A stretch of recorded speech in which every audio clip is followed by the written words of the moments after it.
السلام علیکم دوستو، آپ سب کو میرے چینل میں خوش آمدید۔ دوستو، دلچسپ اسلامک معلومات کے لیے ویڈیو کو اینڈ تک لازمی دیکھیں۔ سوال ہے، مکہ شریف کی وہ کون سی جگہ ہے جہاں نماز نہیں پڑھی جاتی؟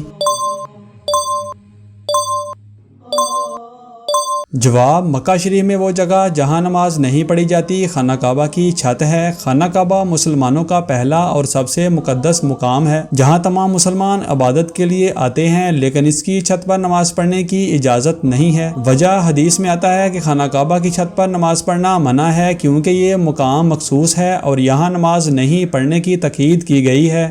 سوال ہے، قرآن مجید کی کون سی سورت ہے جس کی تلاوت کا انعام 10 قرآن پاک پڑھنے کے برابر ہے؟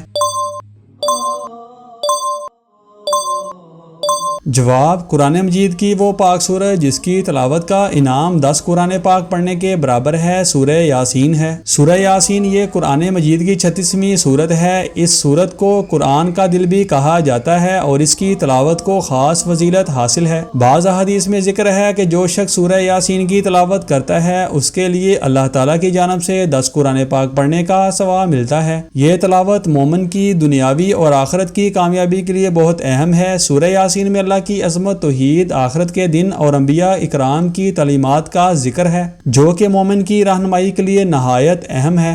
سوال ہے کہ آپ جانتے ہیں وہ پاک نبی کون ہیں جن کا پسینہ خوشبودار ہوتا ہے؟ جواب، وہ پاک نبی جن کا پسینہ خوشبودار ہوتا ہے وہ حضرت محمد صلی اللہ علیہ وآلہ وسلم ہیں۔ آپ صلی اللہ علیہ وآلہ وسلم کی ذات مبارکہ میں بے شمار خصائل اور فضائل موجود تھے۔ آپ صلی اللہ علیہ وآلہ وسلم کی صفات میں ایک یہ بھی تھی کہ آپ صلی اللہ علیہ وآلہ وسلم کا پسینہ خوشبودار تھا، جو آپ صلی اللہ علیہ وآلہ وسلم کی عظمت اور معصومیت کی علامت ہے۔ کئی احادیث میں آپ صلی اللہ علیہ وآلہ وسلم کے پسینے کی خوشبو کا ذکر ملتا ہے۔ یہ خوشبو نہ صرف آپ صلی اللہ علیہ وآلہ وسلم کی ذات کی محبت میں اضافہ کرتی ہے بلکہ آپ صلی اللہ علیہ وآلہ وسلم کی روحانی حیثیت کی بھی عکاسی کرتی ہے۔ سوال ہے کہ آپ جانتے ہیں وہ پاک نبی کون ہیں جنہیں پہاڑوں اور درختوں سے سلام کی آواز سنائی دی؟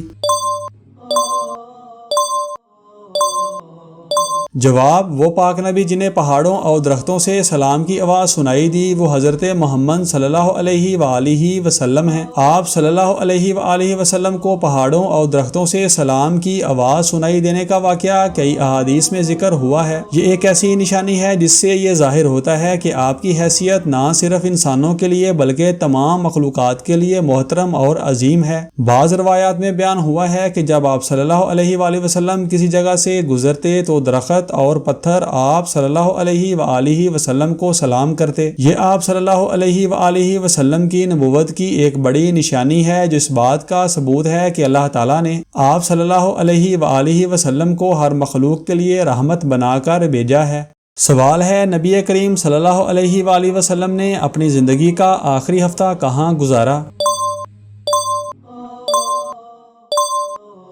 جواب، نبی کریم حضرت محمد صلی اللہ علیہ وآلہ وسلم نے اپنی زندگی کا آخری ہفتہ حضرت عائشہ صدیقہ رضی اللہ تعالیٰ عنہا کے حجرہ مبارک میں گزارا۔ آپ صلی اللہ علیہ وآلہ وسلم کی صحت آخری ایام میں کافی خراب ہو گئی تھی اور آپ صلی اللہ علیہ وآلہ وسلم نے اپنی بیماری کے دوران زیادہ تر وقت حضرت عائشہ رضی اللہ تعالیٰ عنہا کے حجرہ میں گزارا۔ اسی دوران آپ صلی اللہ علیہ وآلہ وسلم نے اپنا آخری خطبہ دیا اور اپنے صحابہ اکرام کو اہم نصائح کی جن میں دین اسلام کی تکمیل، انسانی حقوق اور معاشرتی اصولوں کی پاسداری شامل تھی۔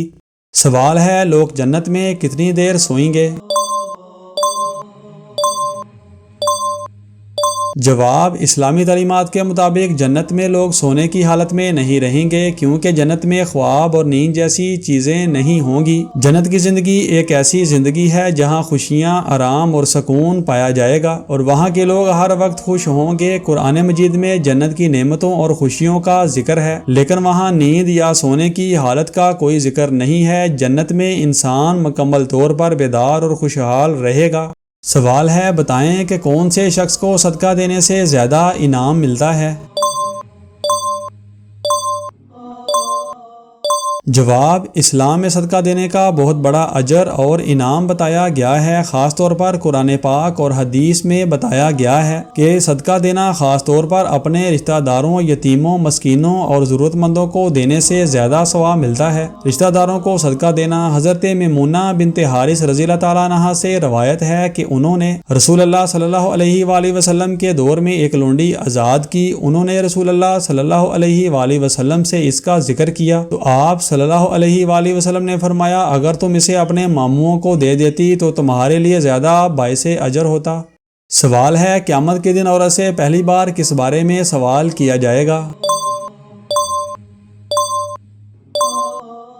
جواب: اسلام میں قیامت کے دن ہر شخص کو اس کے مال کے بارے میں جواب دہی کرنی ہوگی اور عورتوں کے بارے میں بھی مخصوص سوالات کیے جائیں گے۔ حدیث پاک میں یہ بات آئی ہے کہ قیامت کے دن عورت سے پہلی بار اس کے نماز کے بارے میں سوال کیا جائے گا۔ حضرت ابو ہریرہ رضی اللہ تعالیٰ عنہ سے مروی ہے، میں نے رسول اللہ صلی اللہ علیہ وآلہ وسلم کو یہ فرماتے ہوئے سنا، قیامت کے دن بندے سے سب سے پہلے جس عمل کا حساب ہوگا وہ نماز ہے۔ اگر یہ صحیح ہوا تو وہ کامیاب ہو جائے گا اور نجات پائے گا، اور یہ ٹھیک نہ ہوا تو وہ ناکام ہوگا اور نقصان اٹھائے گا۔ اگر اس بندے کے فرائض میں کچھ کمی رہ جائے گی تو پروردگار فرمائے گا، دیکھو کیا میرے بندے کے پاس کوئی نفلی نماز ہے؟ پھر اس سے فرض کی کمی پوری کی جائے گی، پھر تمام اعمال کا ایسا ہی حساب ہوگا۔